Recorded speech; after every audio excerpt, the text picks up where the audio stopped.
There are so many issues now where Prime Minister Justin Trudeau is just so offside from what the expert consensus is on what he should be doing, and he seems to just be increasingly catering to a narrow base. We're talking about bringing in the Emergencies Act when so many top authorities, constitutional scholars, the Canadian Civil Liberties Association said no, it's inappropriate.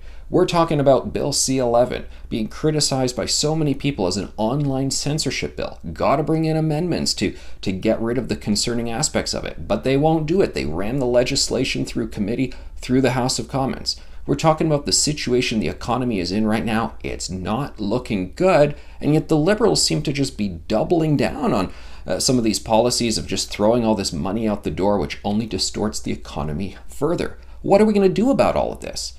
Well, Justin Trudeau, he has a majority, right? He can do what he wants. No, he doesn't have a majority. He has a minority. There's one person who's really in charge of propping all of this up right now, enabling all of this. And that's NDP leader Jagmeet Singh. Or I should use the phrase that my colleague Lauren Gunter has termed, the NLP, the new lapdog party.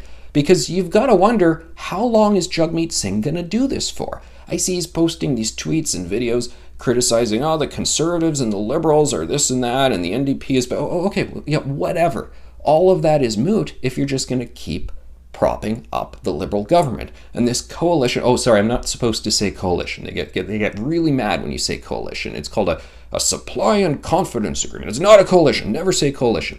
The supply and confidence agreement they have basically puts Justin Trudeau in power with a majority, more or less, for the next few years. But is this going to stay in place? I mean, Trudeau clearly has a swagger where he thinks, look, I can do what I want, and Jagmeet Singh's not going to do a thing about it.